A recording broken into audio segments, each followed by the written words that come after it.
Hey everyone, it's BlueLizardJello, and welcome back to Blue Plays Black Myth Wukong. Last time we took out the Tiger Vanguard, and gotta tell ya, I like that fight a lot. It's frantic.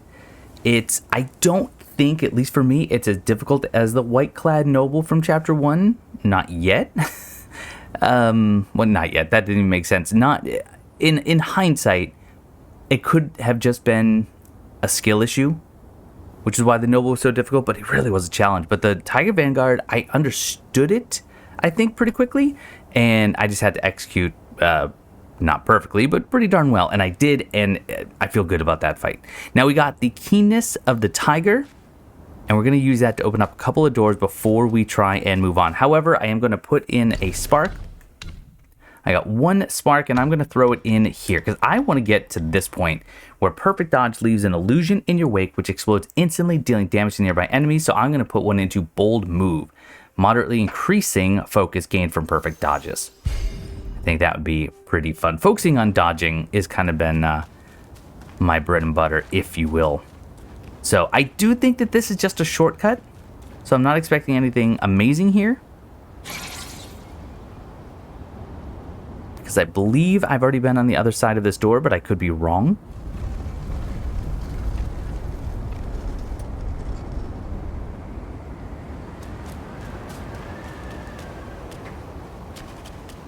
Just to double check. Nope. I know exactly where I'm at, which also means that the other door, I don't even necessarily need to even just teleport to, because that should be... Okay, it was probably shorter just to... Wait, am I going the right way? Oh, we still need to figure out the mystery of that big hill with the sand that I slid down, because there was definitely treasure there. I'm just going to ignore him. Yeah, it would have been faster to teleport back, but that's okay. You know, we're just learning the map a little bit better. So I want to know in the comments, if you're playing this game, what was your experience? Oh, this is wrong anyway. This is wrong because this is the Tiger Temple. Dog gone. What was your experience with the Tiger Vanguard? Was he a wall? Was he a bit of a stumbling block for you? I can see how he would be quite the challenge. In fact, I'm going to be quite honest, I did actually get an email from one of you telling me, and I want the Windseal Gate, telling me to expect a big challenge with the Tiger Vanguard, and even sent me a video, linked a video, give me some tips and tricks on how to fight him. I haven't seen it though. I have not seen it. I can say that with all sincerity. I'm going to watch it after this to find out what could I have done differently or better in that fight. Or was that just the winning strategy? I don't know. Oh, crazy clock physics going on there.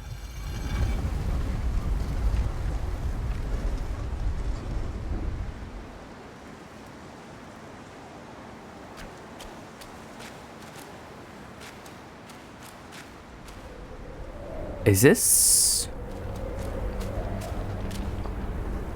I don't know if this is... Whoa, this is a new area. Yellow Wind Formation.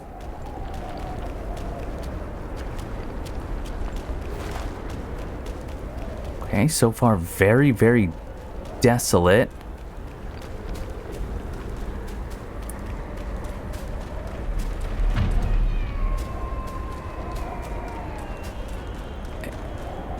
Oh, you're a friend. Oh, it's the gourd guy. Hurled by gales to and fro, changed from our former glow. When the Long King defied the court, the Jade Emperor was set to punish his entire house. The four sons of the Long King, deities of the four waters, fled. Deities, not even they have control over their destinies. Once caught in the threads of karma, all are mere offerings on the platter. Four longs for the four waters under the sky. Their destiny is sealed as yours and mine. Four long. So I've been saying loong, which never sounded right, but I think I will now adopt long.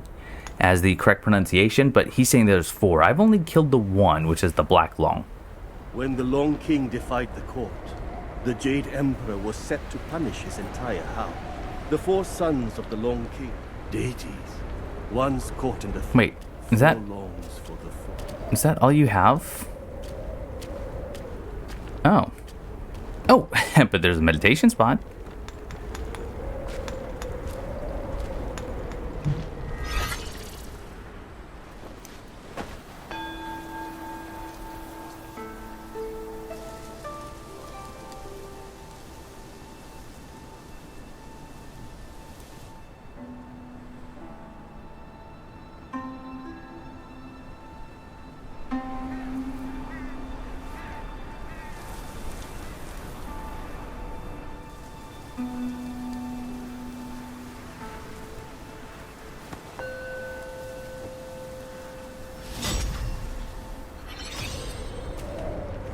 All right, and I do know exactly where that one's going to go.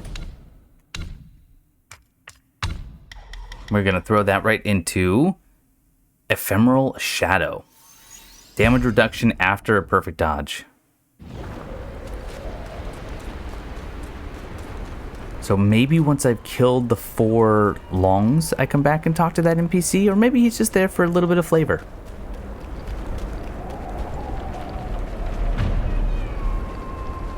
Oh, look at that. That was pretty cool. Even my staff lifting it. Oh, that's pretty neat. And I understand that, you know, graphical limitations, those footprints aren't going to stay there forever, but that was pretty cool to see. Can I run up here? Actually, a little surprised that I can. Because I can't.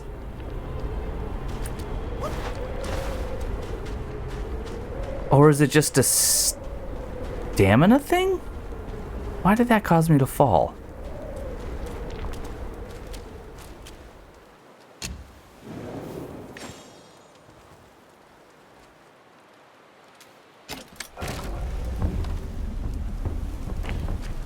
The cellar. Scoundrel! How dare you disrespect an immortal?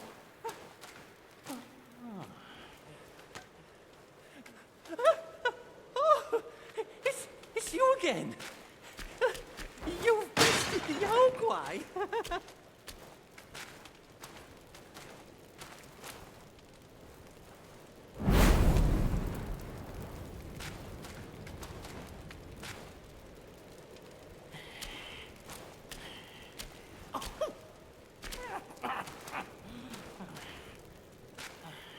Mine eyes doth see the dell from the confines of my abode.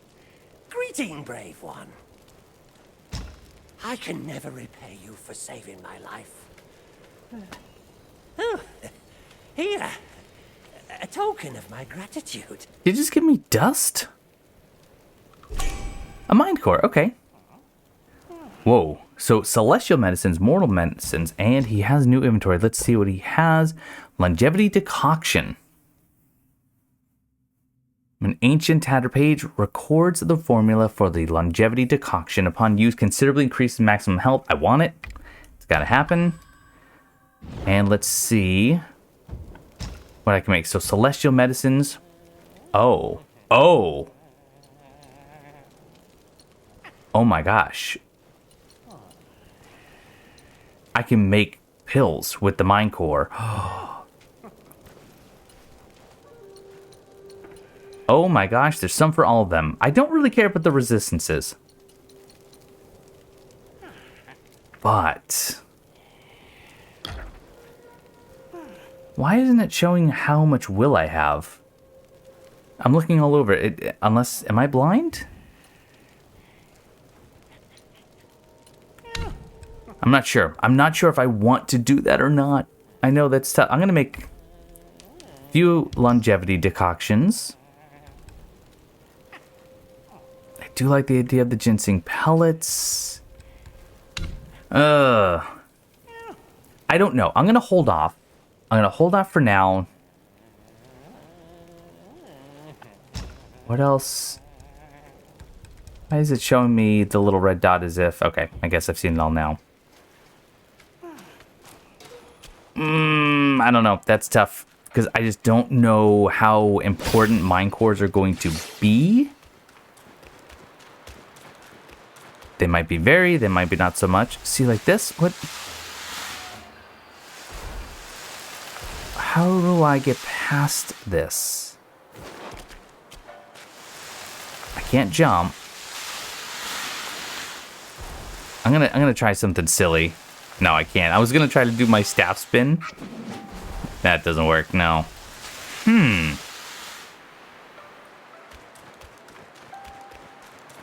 Right. I wonder if I'm just missing an ability or a skill. That feels completely possible.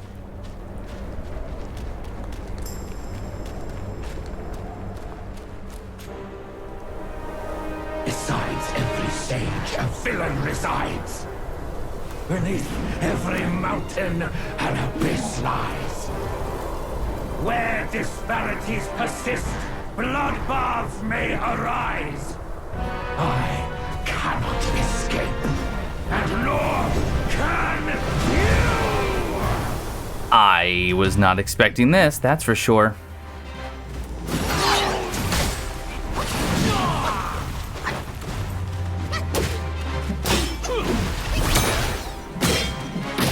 Oh my gosh, she's got so much health.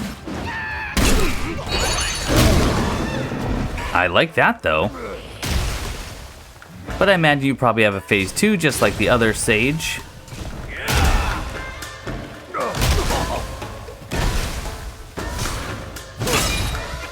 Okay, get a little rock fall action. Good.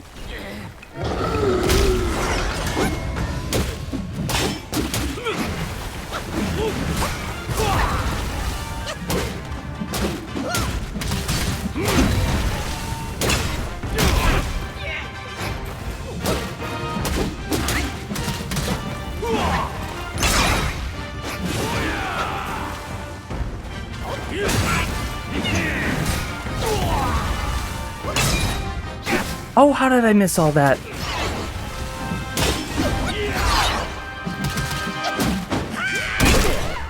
Okay, let's heal.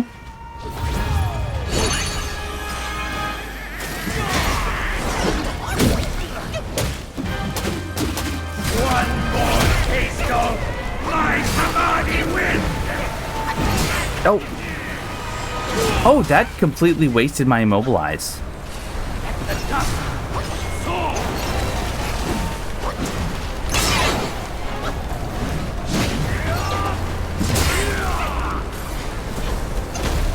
Ah, heal.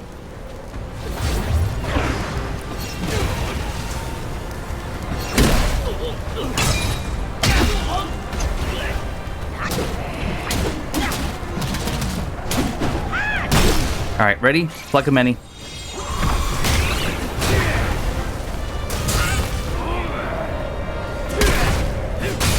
Yikes! Oh. Well. I didn't think I was gonna have a major boss battle right away. Yikes! That guy might be tough.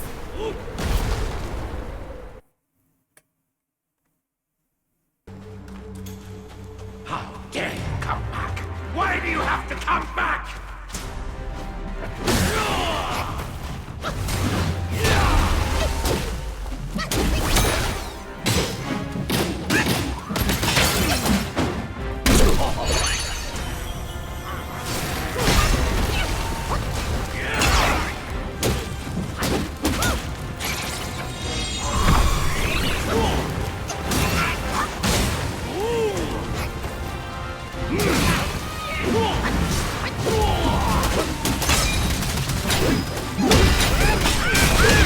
Good stagger. Okay, a little transformation. I don't know. I'm sensing that there's going to be a phase 2. Go on, Skull Crusher or Rockfall. Oh, he doesn't take. Does he not take damage?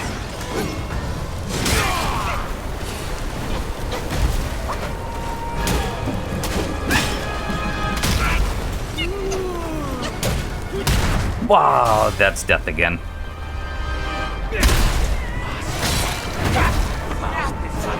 Has bested the monkey once again. Open your eyes and behold! So, a couple more attempts before I start using any medicines. Any wretch like you has come far enough!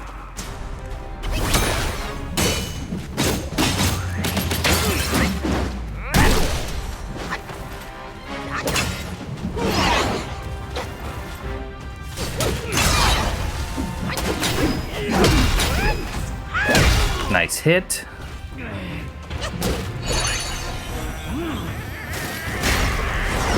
He just staggers so often, which is amazing.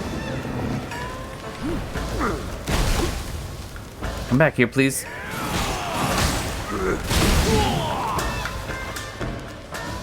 Oh, you're so slow.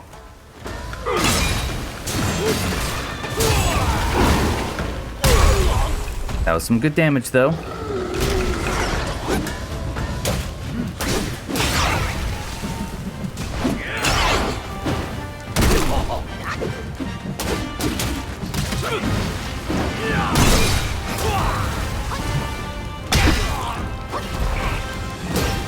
Good knockdown. I don't have any stamina.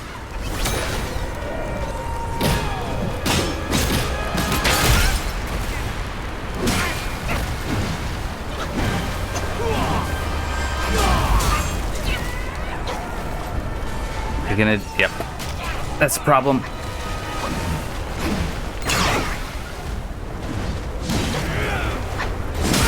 No! No, don't get pinned! Alright. Disappear. I'm gonna heal again.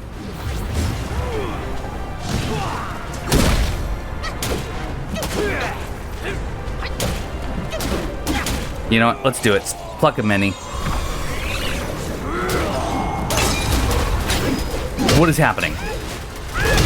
Whoa! That's what's happening. Missed.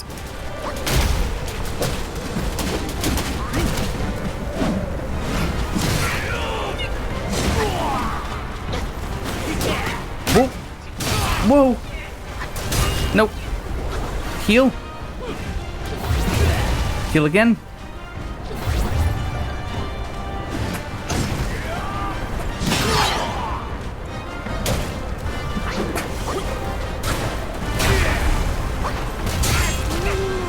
Don't stand there.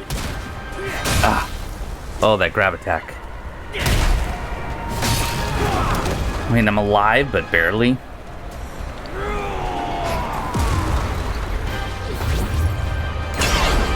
Did I just dodge that? Apparently.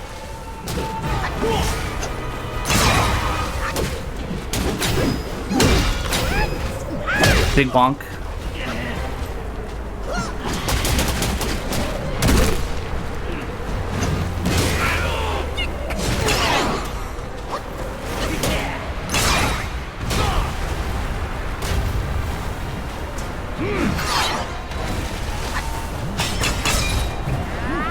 No, missed.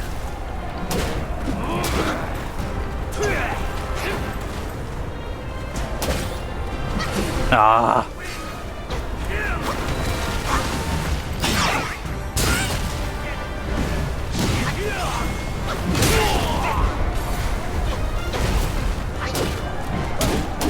Oh my gosh, I can get another transformation though. What is going on? What is this you're doing?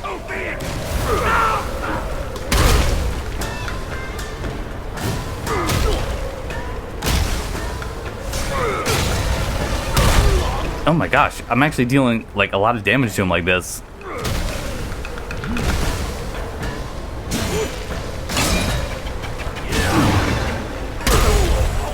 Good skull crush.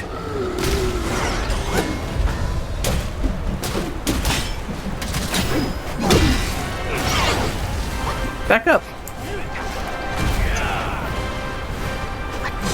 Ah, I got sucked up. Oh, that was decent.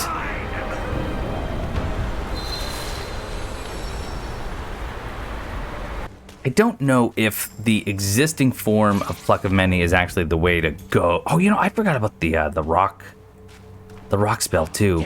Come back. Why do you have to come back?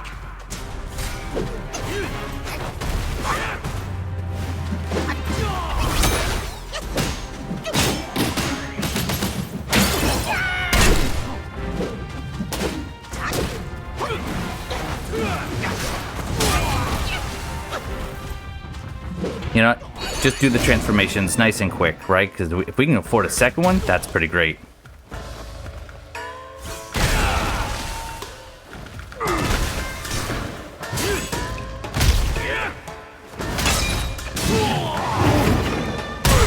Love that damage.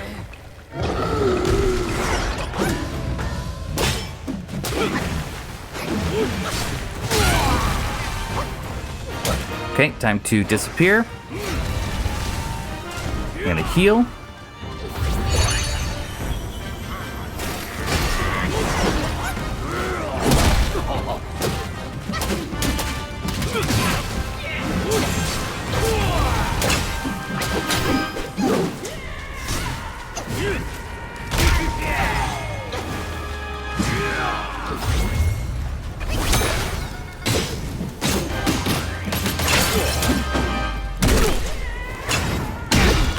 He does stagger so easily. Who in all the realms can withstand his power?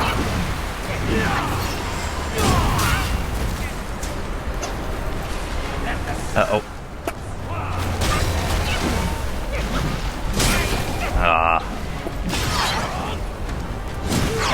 Heal.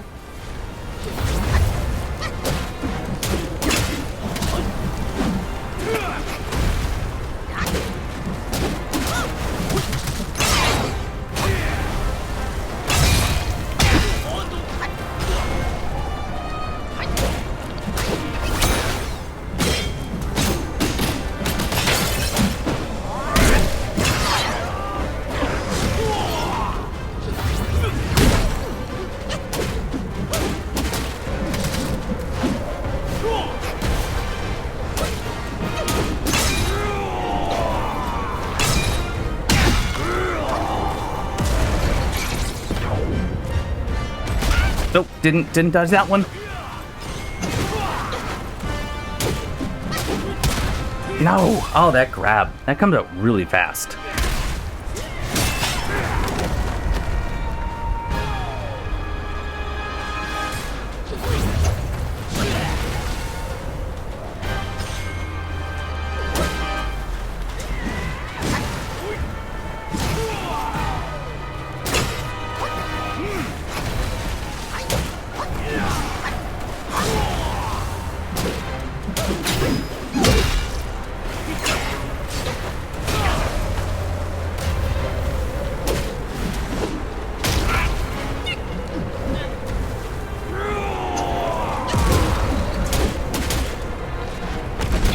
Ah, late dodge.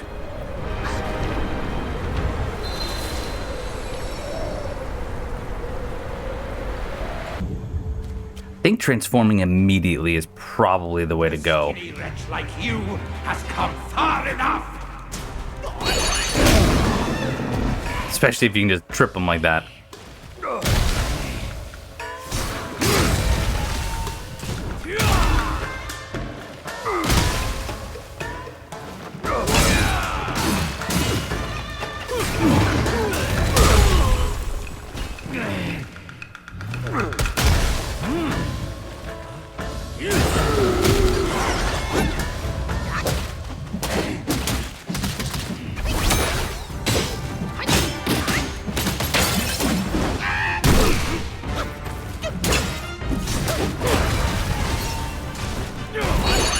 Okay, so far so good.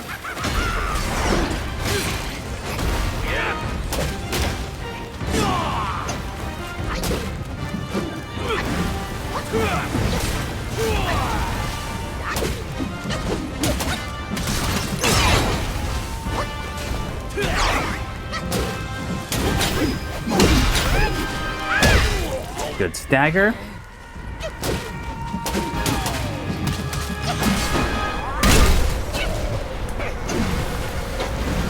Back up, back up.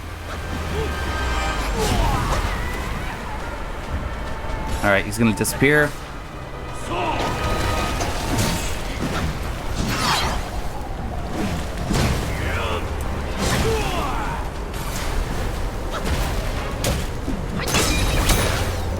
You know what?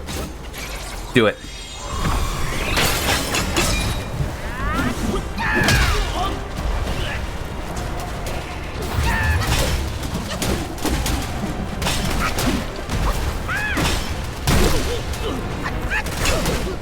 I mean, the stagger is pretty great with all them.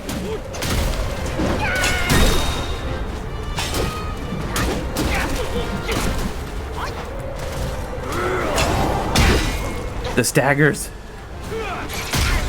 Get my vessel back on.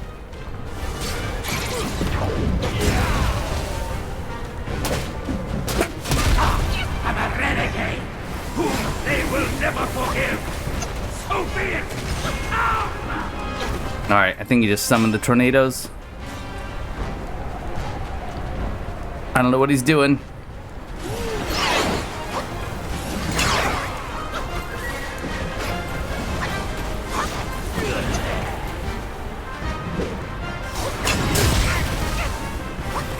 Ah.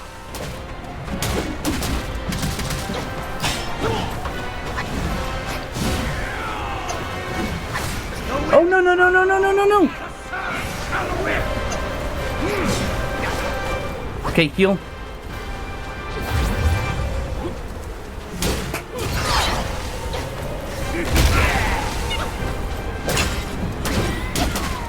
Ready? Transformation.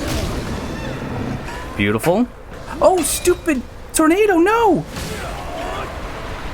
That's alright, skull crusher right away.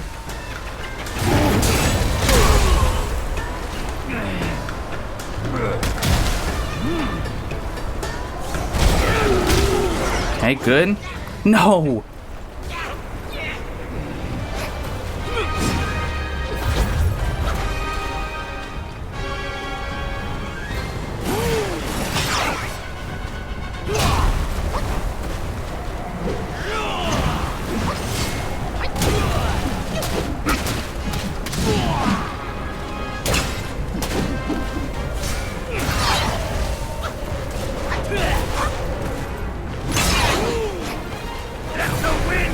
No, you! I just wasted.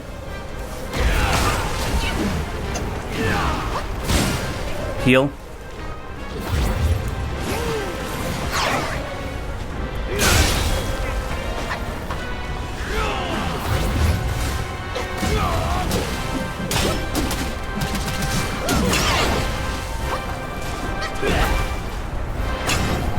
Good stagger.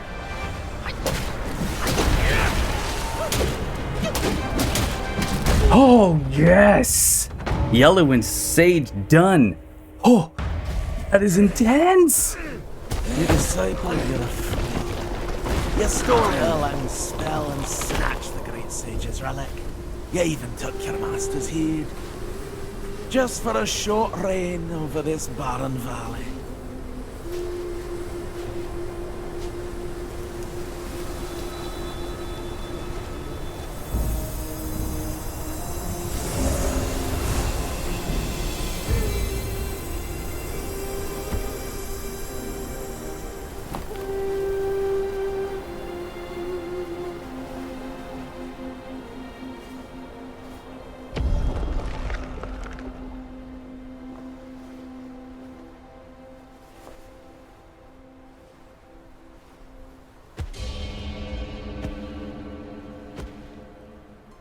Amitabha. I am Bodhisattva Lingji of New Mount Sumeru, the warden of this rat. After the great sage's passing, his six senses were scattered across the mortal realm. This thieving rat chanced upon one of them, yet hindered by his meager might, he could not absorb its power. Thus he schemed with wicked intent, a victim of his deceit. I had my hand taken by him. The sense requires such a grand container to release its power. I should bear the blame for his reign of havoc upon this ridge again.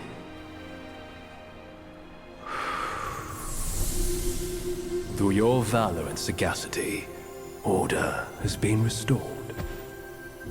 You are the sole worthy one to keep it.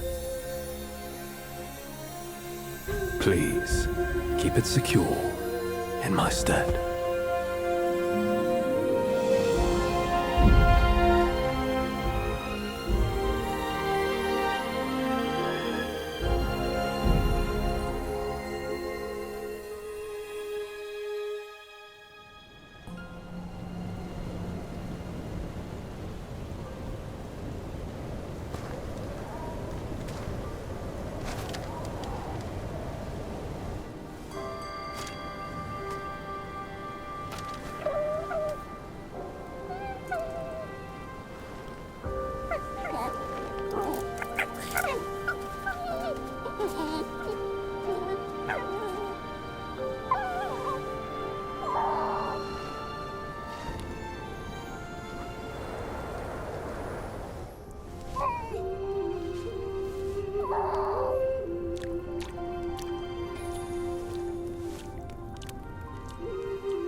Men, beasts, Buddhas, Yaoguais. Each of them bears a distinct root from birth, superior and inferior. None should disturb what's decided. Am I right, Sun Wukong?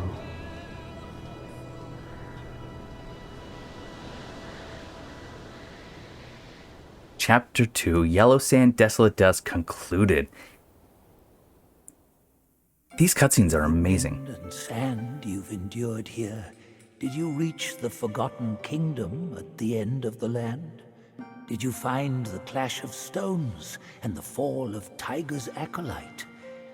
If you shut your ears and heed only your inner murmur, I fear the more you yearn for flawless endings, the further you'll stray from the path. Rats and cats. Neither grasped their destiny, and yet neither admitted it. Listen closely, young one. Their complaints ride upon the wind.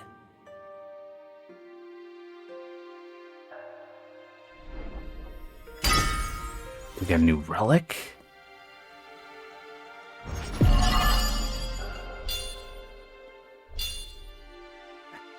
$1,900 will for that seems so low. Oh. Samadhi Wind Agate. This can be used in crafting weapons. Cold iron leaves. Slabs of leaf-shaped iron wrested from the armor of a Yogwai king. I'm going to start saying Yogwai, by the way. That's how they're pronouncing it. It's probably correct. So Yogwai. Gleam with a cold radiance and resonance with harsh sounds. They can be used in crafting armor. We got some silk cores, Yogwai cores, refined iron sand, and a mine core. Oh, and we get to look at the tapestry.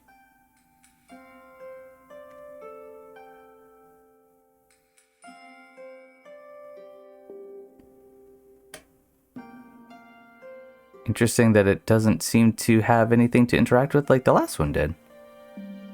Unless I have to zoom in. Ah, there we go. Just have to zoom in. Spared him, punished him, avoided him, eluded him. Master's grace taught, disciples' plot sought. His golden long staff meant nothing once mortal compassions took root.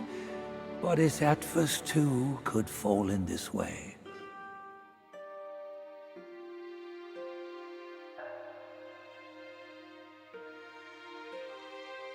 No wind wrought such destruction here. The Samadhi wind brought only malice here.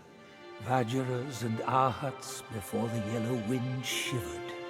Mounts of bodhisattvas, a lion scion and an elephant white, in fear quivered. A wicked Yaogwai of fierce might followed a discerning master. It was his blessing, but also became his curse.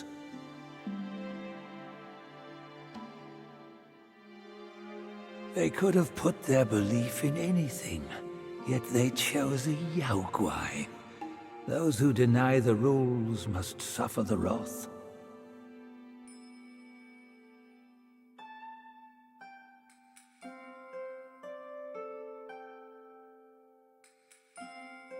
Okay, and I think that's it.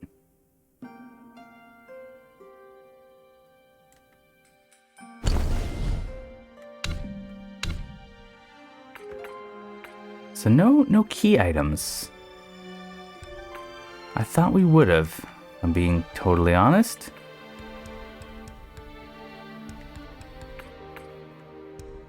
Okay. Fair enough. I guess on to the next chapter. However, I'll talk about this once we start the next chapter. Unless, what happens if I do last chapter? Oh, you can just look at the different tapestries. Oh, that's cool. Okay.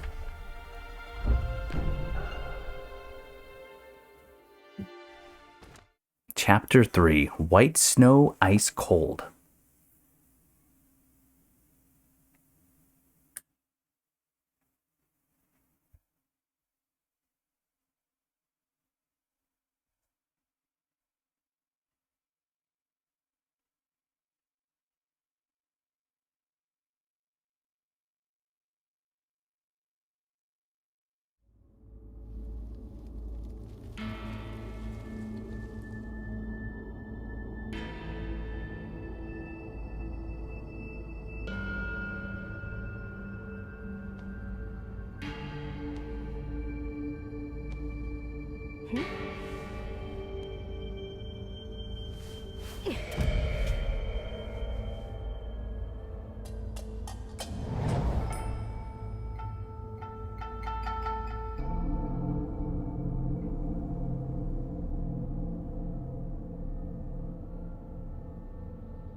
That was me?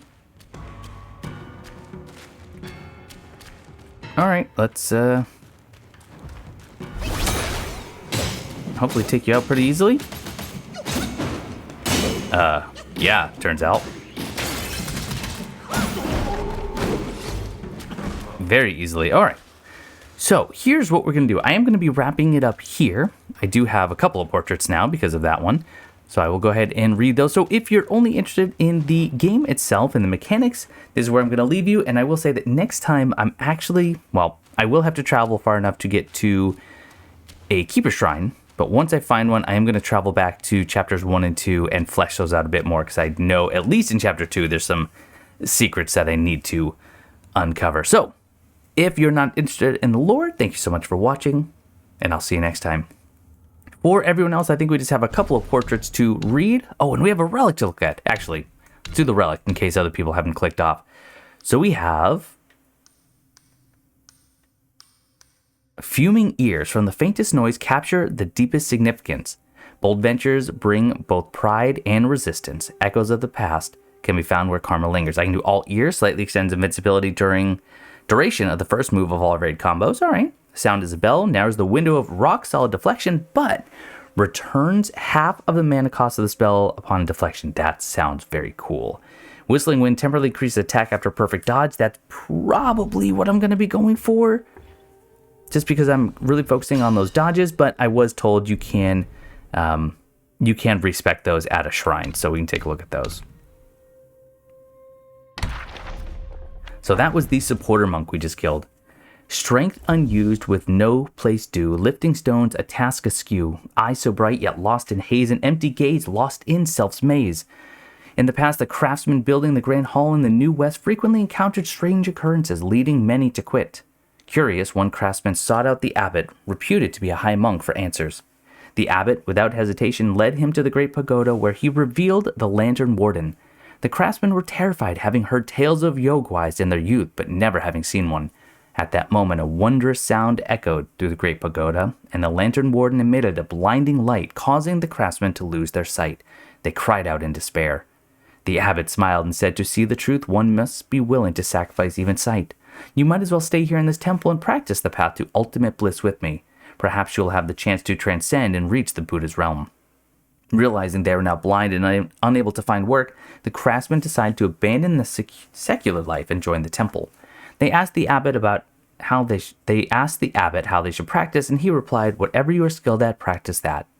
The craftsmen, known for their great strength, decided to pursue enlightenment through martial arts.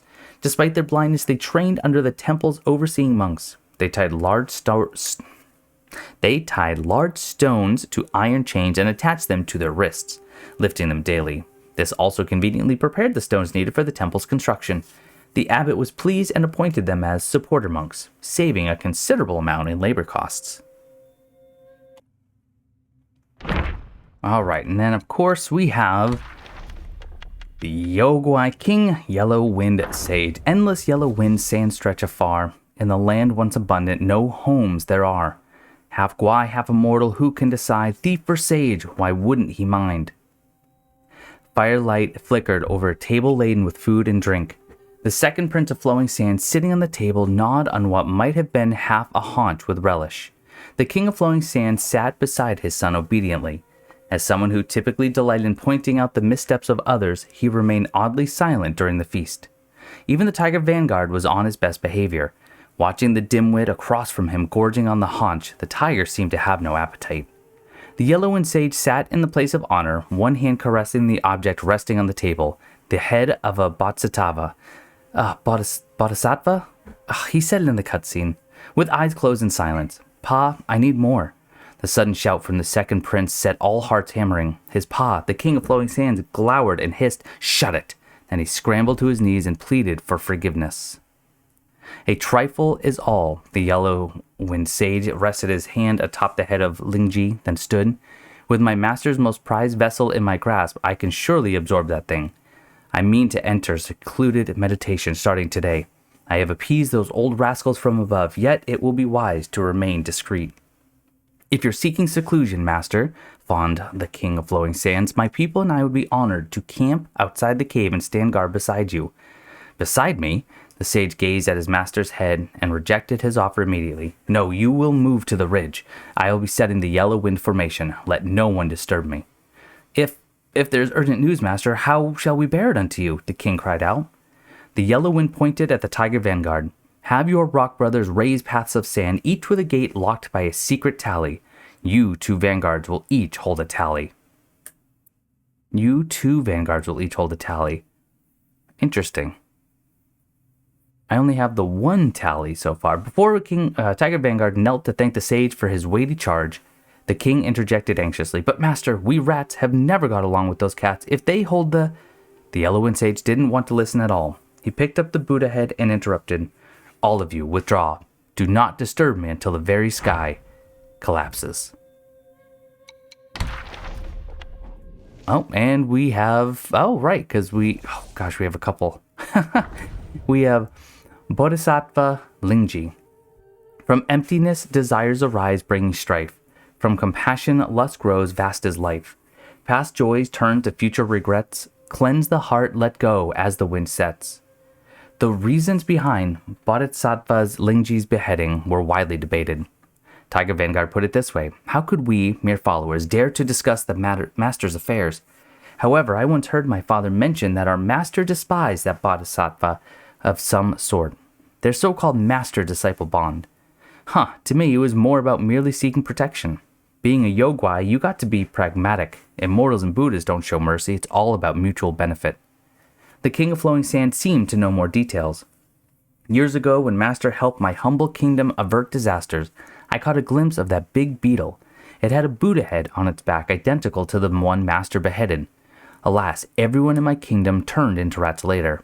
Master said it was a calamity he brought upon us and left with his followers. I know he didn't want to leave. He always wanted yogwais to live dignified lives.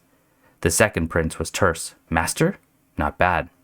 The bodhisattva deserved it. Ma Tianba, passing through, sighed and said, "An oil-stealing rat climbs high only if someone sets up a ladder." The Yellow Wind Sage had only one comment about the matter. Those who bring disaster upon others will have disaster brought upon themselves. If not by me, then by someone else. Zhu Dog. No divine arts, no meditation's trance. With a palm fan he nurtures his pills dance. A sincere heart, the medicine he seeks, bored by human woes and worldly techniques. At the eastern end of Qinshu Alley stood a modest Taoist temple, home to a solitary Taoist. This Taoist professed to have discovered the ancient formula for an immortality pill from the sea, earning him a reputation as a miraculous healer. The Taoist pills, when taken by the sick, showed no significant improvement, and when taken by the healthy had no noticeable effect. If anyone inquired about their efficacy, he would calmly explain, "There is no such thing as a wondrous cure-all pill that can bring the dead back to life. True health arises from the harmony and smooth flow of one's essence, vigor, and spirit." Consequently, people began to doubt the Taoist skills, leading to his temple being sparsely visited and few seeking his medical assistance. In the city there was an old man named Mr. Chen, whose wealth rivaled that of nobility. Now in his 60s, he had fallen gravely ill, showing signs of being near the end of his life. His son sought out the Taoist and invited him to treat his ailing father. The Taoist had a yellow dog that he kept by his side at all times. This time, he brought it along to the Chen residence. The Taoist prepared many special pills for Mr. Chen. Although the household servants thought he was merely going through the motions, they dared not say much and watched from the sidelines. Unexpectedly, after taking the pills, Mr. Chen gradually began to eat and drink a little, and his breathing became smoother, showing signs of recovery. Yet just when everything was getting better, in one of the Taoist pill-making sessions, his furnace exploded, killing him in the process. The household servants came to clean up the Taoist temporary quarters, lamenting the whims of fate. To their astonishment, they saw the Taoist yellow dog dressed in his clothes walking out of the room. The dog was fanning itself with a tattered palm leaf fan and said, "I had planned to learn some mortal skills in the human world. Who would have thought that in this world great talent brings such peril?" With that, the dog snapped the fan and disappeared. And that's going to do it for this episode of Blue Plays Black Myth Wukong. Next time, we will get to the First Keeper Shrine of Chapter 3 and work our way backwards. Thank you so much for watching. Hope you're still enjoying, and I will see you next time.